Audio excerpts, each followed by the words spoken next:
Bienvenue dans l'atelier animé par Révolution Permanente à la fête de lutte ouvrière.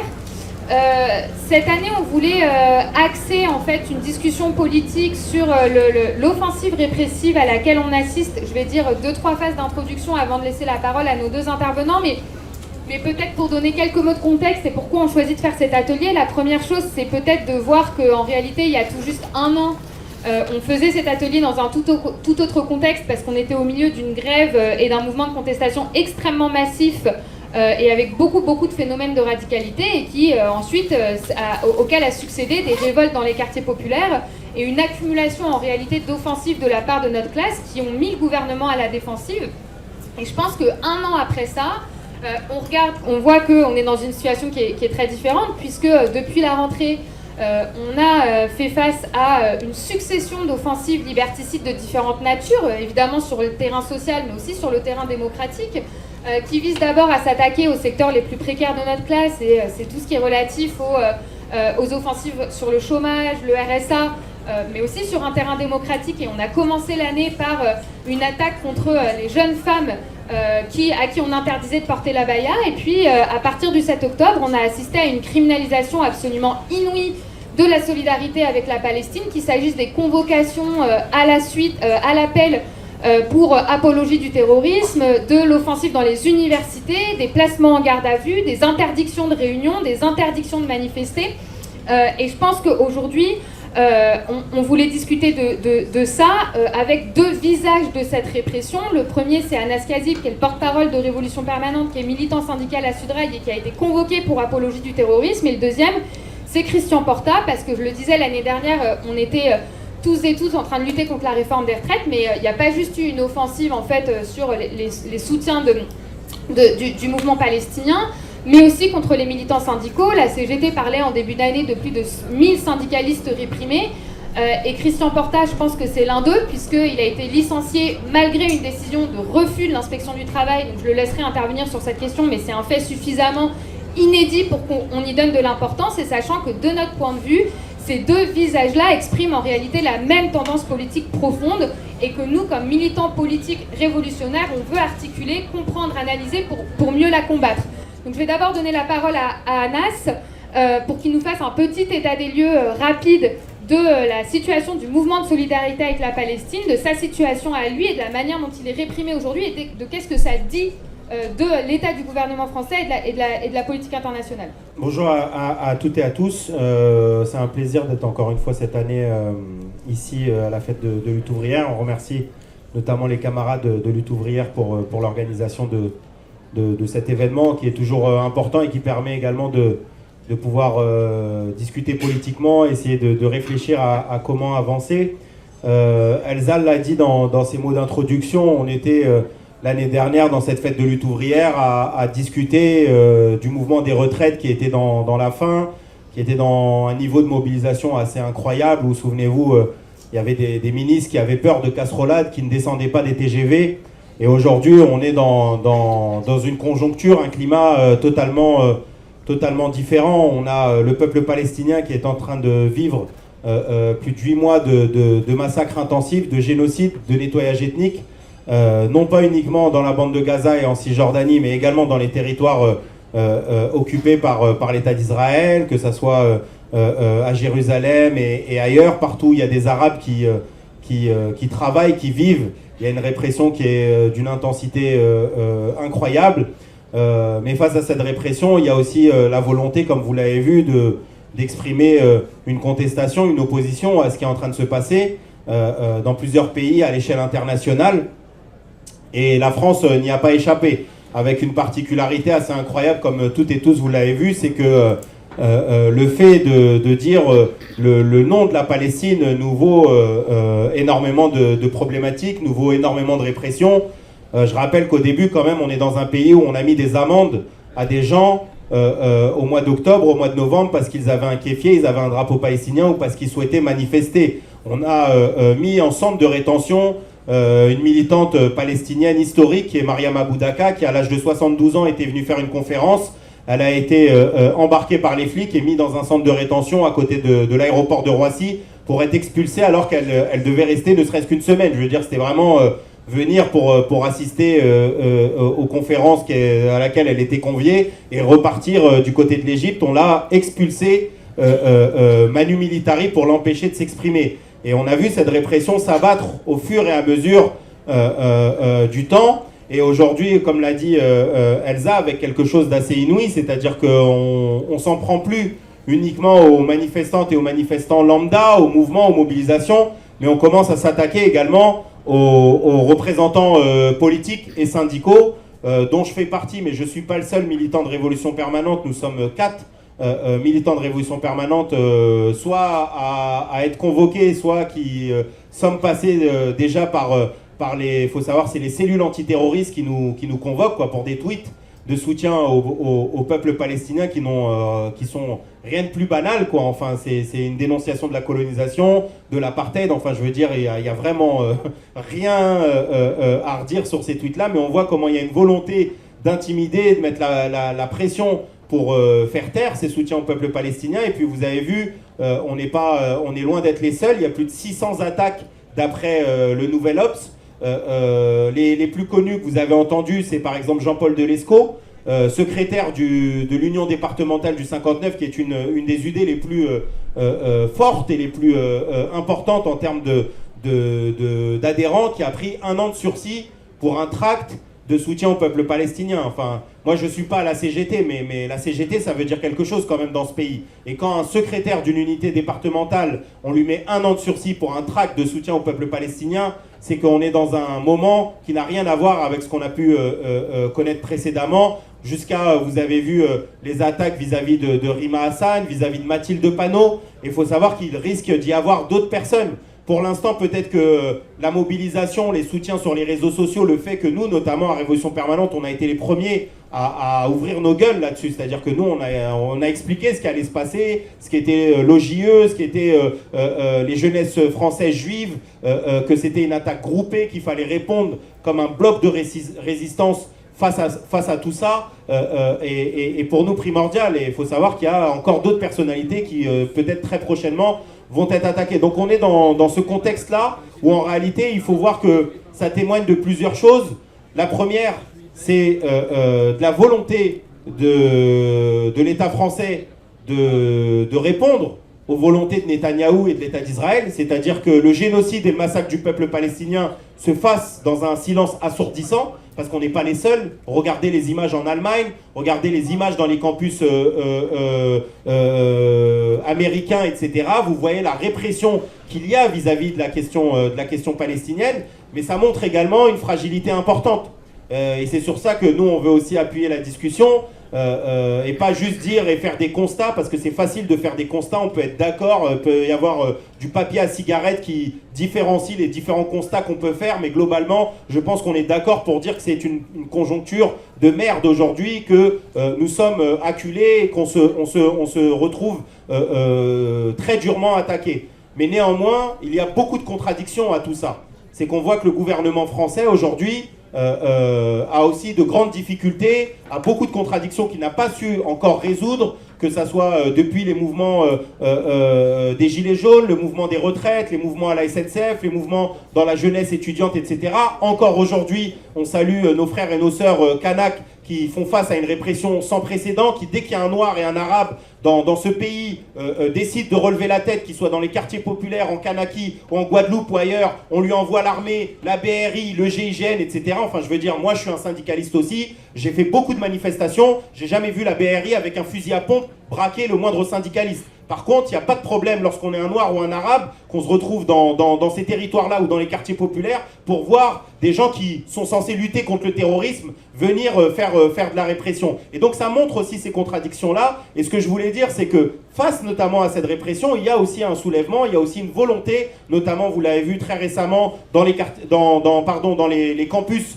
universitaires de France et d'ailleurs, de lutter contre ça, qu'il y a aussi, à travers malheureusement ce génocide, ce massacre que vit le peuple palestinien et la gestion bourgeoise qui est menée. Parce que lorsque vous biberonnez les gens à l'ONU, au droit international, à la Cour européenne de justice, la Cour internationale de justice, à tous ces mascarades parlementaires et institutionnelles, et que vous montrez à la face du monde entier, notamment de la nouvelle génération, qu'au final, tout ça ne sont que des institutions bourgeoises qui sont là pour réprimer et valider le génocide et le massacre de la population, eh ben on a quelque chose de très positif aujourd'hui, c'est qu'on a une nouvelle génération qu'on n'avait pas vue depuis très très longtemps, commencer à s'armer idéologiquement et politiquement vis-à-vis d'un des combats les plus importants, c'est l'anti-impérialisme et c'est l'anti-guerre.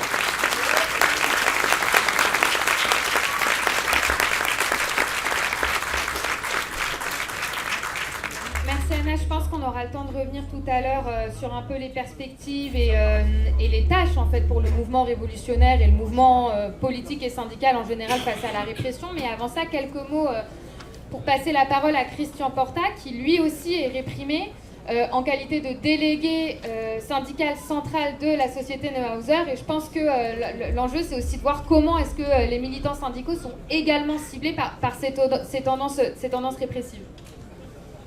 Du coup, moi je m'appelle Christian, je suis ouvrier dans l'agroalimentaire, je travaille dans une boulangerie industrielle qui s'appelle Neuhauser, et en gros qui appartient à un des plus grands groupes de l'agrobusiness français qui s'appelle Invivo. Ça vous parle peut-être pas à vous, mais c'est Jardiland, c'est Gamme Vert, il est en vrai un peu partout. Et en gros, ce qui s'est passé, c'est que début février, il faut un peu revenir sur ce qui m'est arrivé. Début février, quand j'arrive à l'usine pour prendre mon poste, mon patron, qu'est-ce qu'il m'annonce ? Il m'annonce que je suis mis à pied pour des faits de harcèlement moral envers ma direction. Donc en gros, ce que mon patron, il me reproche, c'est de venir trop souvent le voir, demander des augmentations de salaire et me plaindre des conditions de travail de mes collègues. Dites-vous que c'est vraiment ce qu'il me reproche. Donc du coup, vous doutez bien que nous on a essayé de rentrer dans l'usine, et le patron, pour éviter qu'on puisse rentrer dans l'usine, surtout moi, il a appelé les flics, il a appelé des vigiles, il a appelé des huissiers de justice pour nous empêcher, moi et ma section, de rentrer dans l'usine pour pouvoir discuter aux collègues. Et tout ça, bien sûr, c'est arrivé pendant une période de négociation avec mon patron sur les salaires, sur les NAO. On est en train d'appeler à la grève et mon patron, normal, m'a mis à pied comme ça. Bon, bien entendu, on allait contester ça au tribunal avec Elsa qui s'est présente et bien sûr qu'on a gagné au tribunal et on a réussi à faire en sorte que je puisse au moins rentrer dans l'usine. Mais bon, le patron s'est pas arrêté là. Pour information sur les salaires, il nous a donné 0 €, mais il n'a pas hésité à dépenser plus de 500 000 € en frais d'huissier, juste pour me surveiller dans l'usine quand je vais parler avec mes collègues, quand je vais aux toilettes ou quand je vais faire un baby-foot, etc. Pour un peu vous imaginer à quel point mon patron il est rentré dans un délire à me surveiller et à essayer de me réprimer, de me harceler, parce que s'il y a un vrai harcèlement, c'est ça quoi aujourd'hui. Et ça arrive dans une période où le patron... c'est même pas fini, désolé, mais c'est-à-dire que même l'inspection du travail, elle a été saisie pour mon licenciement, vu que je suis salarié protégé, et en gros, l'inspection du travail, même le tribunal d'ailleurs judiciaire et tout le monde dit, il n'y a pas de harcèlement moral, il n'y a rien du tout circulé, la seule chose qu'il y a, c'est de la répression syndicale aujourd'hui, et donc l'inspection du travail, normal, interdit à mon employeur de me licencier. Bien entendu, ça c'était le 22 avril, et le 23 avril, j'ai un huissier de justice devant ma porte qui m'annonce que je suis licencié dans la plus grande illégalité. Ça montre justement à quel point maintenant le patronat s'en fout complètement de la loi, il s'en fout, il assume clairement rentrer dans l'illégalité et licencier des délégués sans en avoir le droit. Et d'ailleurs il s'en est même pas caché, on l'a mis au prud'homme, au-delà d'insulter Elsa de islamo-gauchiste qui vient dans les tribunaux pour répandre la parole de révolution permanente, ils se sont pas cachés d'expliquer que qu'il fallait me licencier, que j'étais un dangereux criminel, que à 2 doigts je mange les enfants de ma direction et que il fallait m'empêcher de rentrer dans la boîte. Mais c'était pour vous expliquer un peu la violence du truc, et au-delà de ça, parce que je vous ai parlé du volet juridique, mais moi mes collègues, vous doutez bien qu'ils ne se sont pas laissés faire, ils sont mobilisés, ils ont signé une pétition ultra majoritaire, ils se sont mis 3 semaines en grève pour réclamer ma réintégration.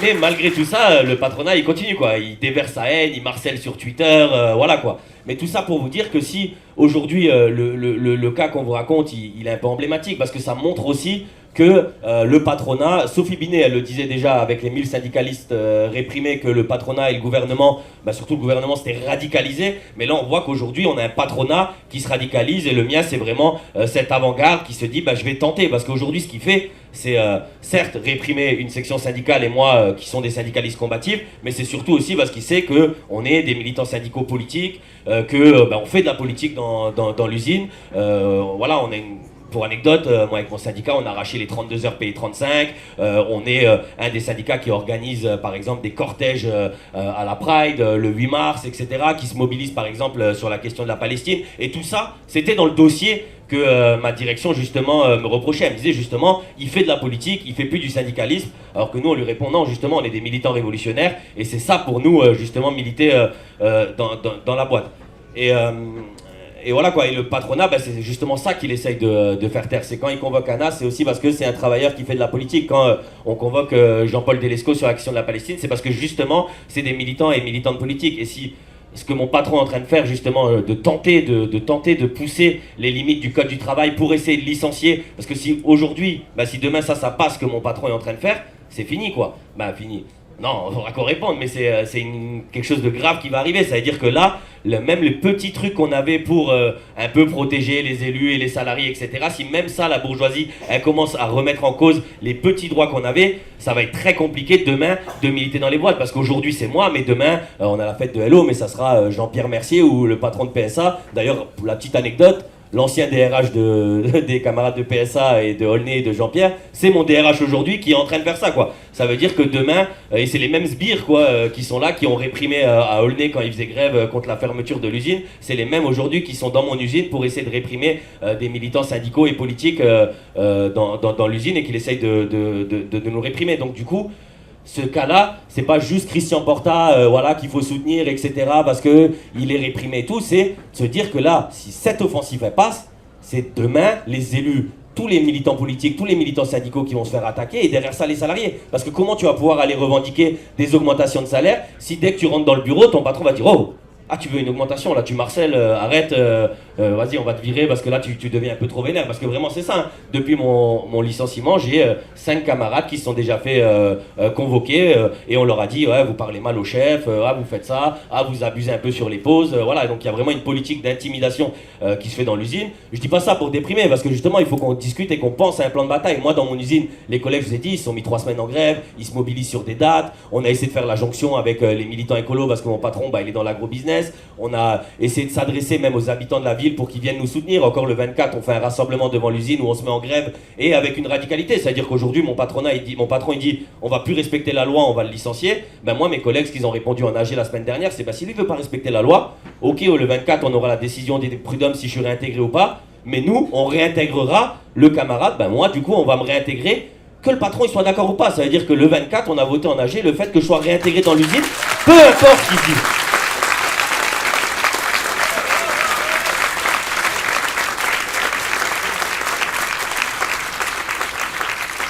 Et c'est ça aujourd'hui qu'il va falloir qu'on discute de comment on est capable d'apporter à une réponse face à la répression qu'il y a sur les mouvements de la Palestine, les militants et militantes de la Palestine, sur les militants syndicaux. Il va falloir qu'on s'organise, qu'on discute parce que on peut gagner seul dans des coins, mais il y a énormément d'endroits où il y a des camarades qui se font réprimer et qui restent seuls. Nous, avec mon syndicat, ce qu'on a essayé de faire, c'est d'appeler à une réunion où il y a une quinzaine de militants syndicaux et syndicales qui se sont fait réprimer comme moi, d'ailleurs, très souvent avec les mêmes mécanismes, c'est du harcèlement, etc., etc.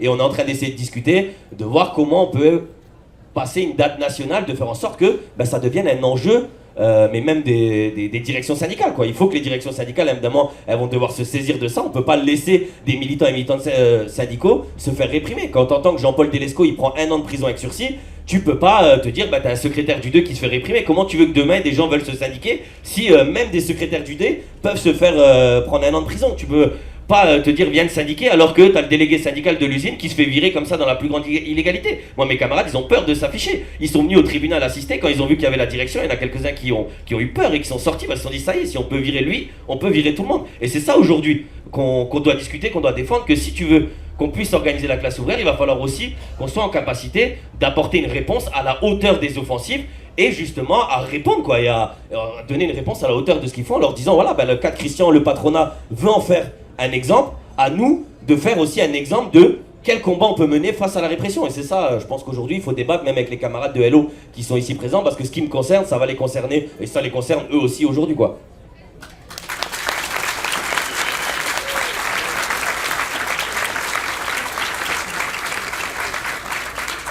Avant de passer la parole à Anas, moi je voudrais dire 2 mots très rapides sur ce que disait Christian pour que tout le monde prenne un peu la mesure de ce qu'il est en train d'exprimer. Le DRH en question, il s'appelle Sébastien Graff et je vous invite à aller regarder ce qu'il publie sur Twitter et de voir à quel point est-ce qu'il se prend pour le porte-parole du patronat de demain. Lui, il fait de la politique, c'est-à-dire que c'est quelqu'un qui tweete en permanence, qui se félicite de la condamnation de Jean-Paul Delesco, qui vomit toute la journée sa haine de la CGT, des militants écologistes, de la gauche, etc. et qui fait ça avec un niveau de conscience politique précis de là où il veut arriver. Et il dit, c'est illégal, je le sais, je m'en fous, mais si ça passe, c'est pour tous les autres secteurs du patronat que ce sera utile demain. Et je pense qu'il nous montre ce que ce sera le visage de la lutte des classes dans un monde en crise, qui est celui auquel on a commencé à se confronter, et que c'est à partir de là qu'aussi on doit discuter des tâches du mouvement révolutionnaire, et qu'Anas peut donner quelques éléments en ce sens.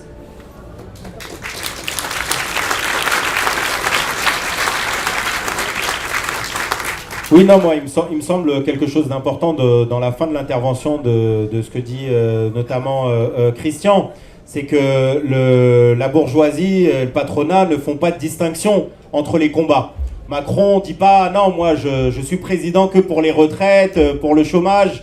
Moi, la Palestine, je m'en occupe pas. » Le patron de Carrefour dit pas « Non, moi, ma préoccupation, c'est les rayons, c'est comment je vends mes paquets de gâteaux, etc. » Non. Le patron de Carrefour, il a filé des colis alimentaires à l'armée israélienne pour la soutenir. McDonald's fait la même chose. Les entreprises font la même chose. Elles savent se positionner politiquement et sans sourciller ni quoi que ce soit, sans hésiter. Et donc nous, on considère que le combat contre la répression d'une manière générale, que ce soit contre les soutiens au peuple palestinien ou la répression vis-à-vis des syndicalistes, pour soit des faits de grève, soit l'action qu'ils mènent dans leur entreprise, soit les luttes qu'ils ont menées par le passé, doit être lié. Parce que le patron Sébastien Graff, en réalité, qu'est-ce qu'il est en train de faire? Il est en train de profiter d'une séquence qui est propice à la répression, qui est dans une séquence dans laquelle, en fait, si on attaque une présidente d'un groupe parlementaire comme Mathilde Panot, ben, en réalité, on peut attaquer tout le monde. Si on peut attaquer des députés et des secrétaires d'UD, on peut attaquer tout le monde. Et ce que vient de dire Christian est central. Ce n'est pas l'affaire de Christian Porta en réalité. Qu'est-ce que la CGT a gagné de la répression de Christian Porta? Rien du tout. Parce que si en fait CGT égale la répression, mais jamais ton syndicat va augmenter. Lorsque Sophie Binet fait comme constat à la fin des retraites que ce qui manque au mouvement ouvrier, c'est une augmentation du taux de syndicalisation, et que derrière, ce qu'on a comme réponse, c'est qu'il y a plus de 1000 syndicalistes qui sont attaqués. Et ben moi, j'ai envie de répondre aussi, pour dialoguer avec Sophie Binet, on peut attendre le taux de syndicalisation après-demain et jusqu'à l'année prochaine encore. Parce que si les gens ils se disent le secrétaire de l'UD, si les gens se disent un secrétaire d'une UD se fait fracasser, qu'est-ce que moi, le prolétaire, qui peut-être n'est même pas syndiqué, je peux oser dire dans la période? Et le problème, c'est que, bien sûr, le patronat et la bourgeoisie vont pas s'arrêter d'attaquer. Mais c'est quelle réponse on apporte dans cette séquence-là? Qu'est-ce qu'on fait exactement? Où est-ce qu'on met les 700 000 adhérents de la CGT? Dans quel combat on les met? Comment on coordonne en fait tout ça? Parce que le patronat il connaît une chose qu'on scande, que ça soit à Lutte ouvrière ou à Révolution permanente, ou même de manière générale dans les manifestations, c'est que la force des travailleurs, c'est la grève. Et comment ça se fait que depuis 8 mois, les camarades, il n'y a pas un seul appel à la grève qui est formulé sur quoi que ce soit? Que Laurent Berger, vous prenez son interview dans Mediapart en juin dernier, Laurent Berger, qui était le porte-parole aussi de l'intersyndicale, et quand il parle pas que au nom de l'intersyndicale, il parle pas, que au nom de la CFDT, mais il parle aussi pour l'intersyndicale. Il a dit au mois de juin, c'est une défaite productive. C'est une défaite productive.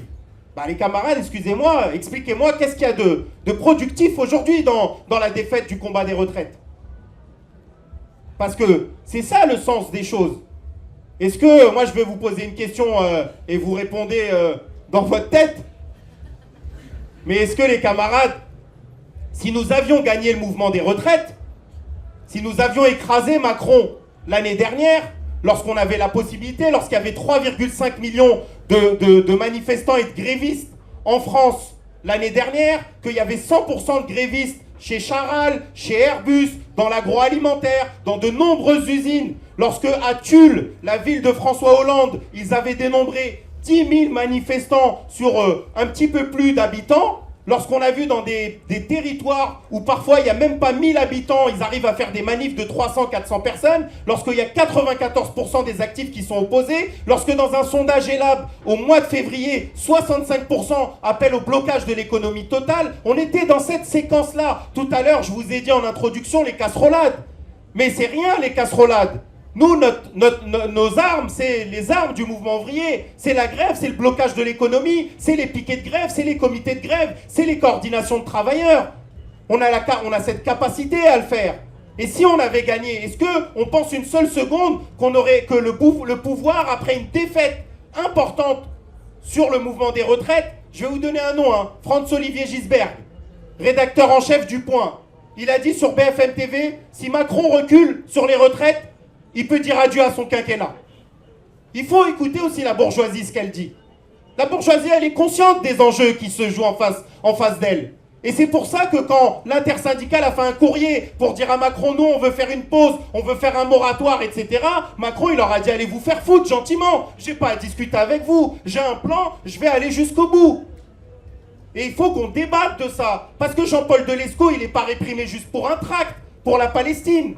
Il est réprimé parce qu'en fait, le mouvement ouvrier est en train de reculer. Parce qu'on a des collègues sur le terrain qui considèrent que la grève, ça ne sert plus à rien. Parce que quand tu as 30 ans de défaite, on ne peut pas analyser la situation sans regarder la défaite. Et la défaite n'est pas juste le fruit des gens qui prennent un tract et qui se mettent en grève. Il est le fruit des gens qui dirigent aussi, qui posent des stratégies de bataille, qui disent non, on n'est pas pour la grève reconductible, non, on n'est pas pour le blocage de l'économie, qui lorsqu'on leur dit pourquoi vous n'appelez pas à la grève le jour du passage au 49.3, on répond, et Laurent Berger et Martinez répondent, nous ne faisons pas des grèves politiques pour faire tomber le gouvernement. Et nous, on considère qu'en tant que militants révolutionnaires, on a un camp organisé, coordonné, et qu'eux veulent nous faire tomber, veulent faire tomber les têtes à la Christian Porta, Delescaux, les députés et autres, et que nous, notre stratégie en tant que militants révolutionnaires, il est d'avoir un plan de bataille, un plan de guerre pour faire tomber la bourgeoisie et le capitalisme qui essaye de nous opprimer au quotidien, que ce soit à travers les retraites ou bien la répression du peuple palestinien.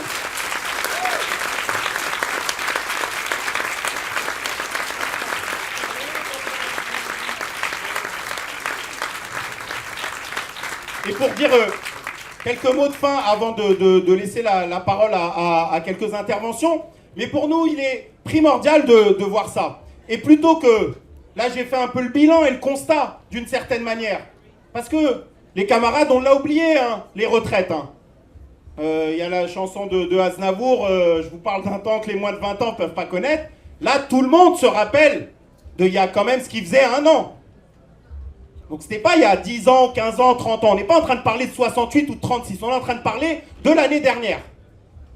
Et que si on ne tire pas ces bilans-là, de ce qui nous a manqué, ce qui a empêché de pouvoir gagner, nous on considère que c'est central. Et c'est notamment un débat fraternel avec les camarades de lutte ouvrière. Souvent ils nous font le reproche de arrêter, on sait entre guillemets que les directions syndicales, elles trahissent, etc. Nous, ce qui nous intéresse, c'est l'organisation et se coordonner à la base. Mais on est profondément d'accord là-dessus. Mais les gens ne le savent pas ça. Parce que les gens le soir, ils sont devant BFM TV, ils écoutent quelle date donne Martinez. Il n'est pas en train de se dire comment je me coordonne. Et quand on finit, qu'est-ce que les gens disent? Il n'y avait pas assez de grève. Les collègues, ils veulent pas se battre.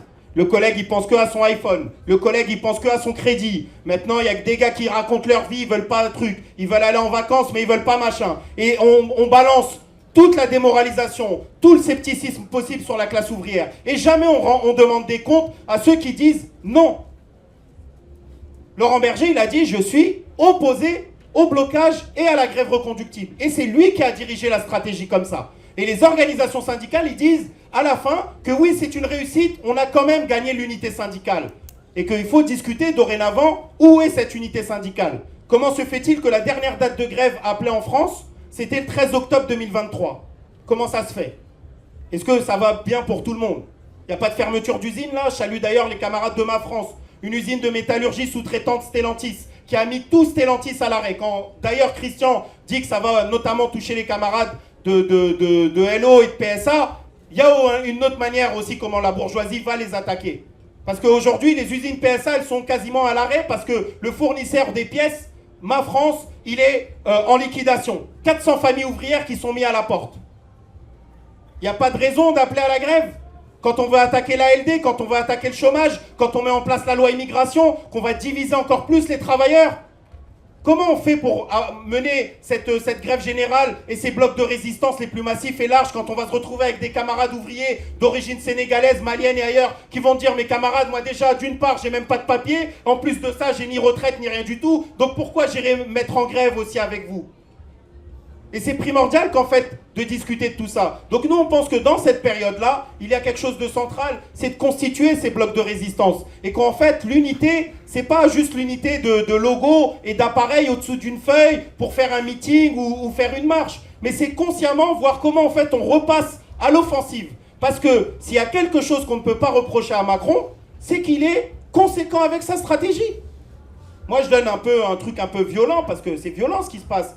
Mais c'est comme si quelqu'un, je dis, il vous met un coup de poing et que vous ne répondez pas.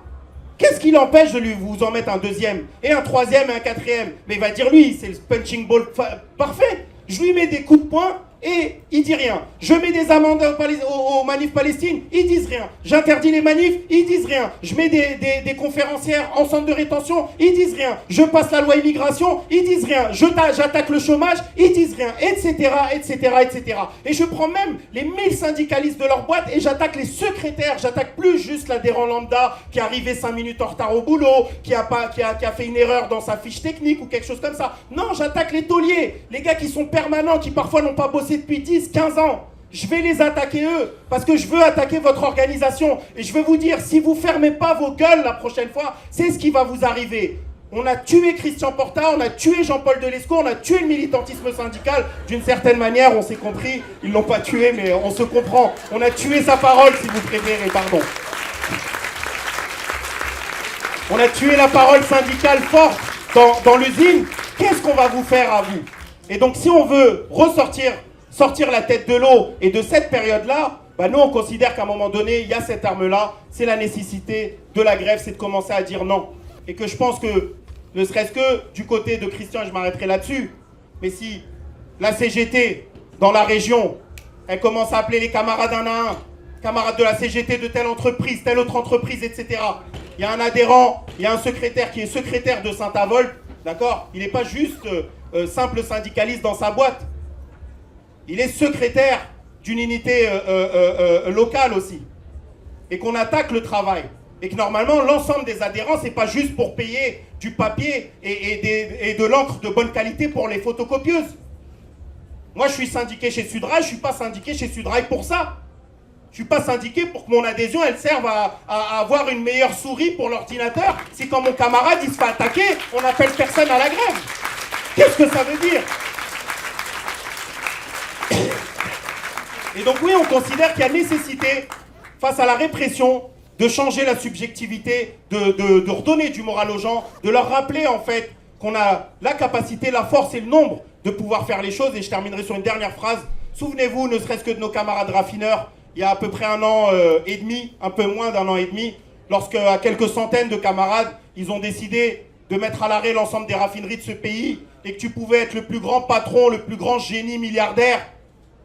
T'avais pas d'essence, il fallait voir sur WhatsApp, etc. où est-ce qu'il y avait une pompe à essence ouverte à 3 h du matin pour pouvoir te ravitailler. Donc la classe ouvrière, par sa position stratégique, elle a la capacité de mettre ce système à terre là. Et que je pense que, au-delà de se battre uniquement pour des questions de salaire, se battre pour la survie aussi de notre camp social, se battre pour la survie du militantisme syndical, se battre pour la survie d'incarner autre chose que des combats économiques, mais aussi de ramener le mouvement ouvrier sur des combats anti-guerre, anti-impérialistes qui ont forgé l'âme du mouvement ouvrier, qui s'est forgé autour de la Première Guerre mondiale, autour de la Commune de Paris, autour de la Seconde, de mai 68. Nous ne sommes pas juste des gens bons à aller lutter contre les retraites ou pour des repos supplémentaires ou des tickets resto ou des choses comme ça. On s'est forgé au fond des usines contre des sujets éminemment politiques et qu'on considère que ne pas discuter stratégiquement et tactiquement de quel rôle à a joué les directions syndicales dans cette période-là? Quel rôle a joué le mouvement ouvrier organisé? Face à tout ça, on pense que c'est regarder totalement à côté de la plaque. Merci.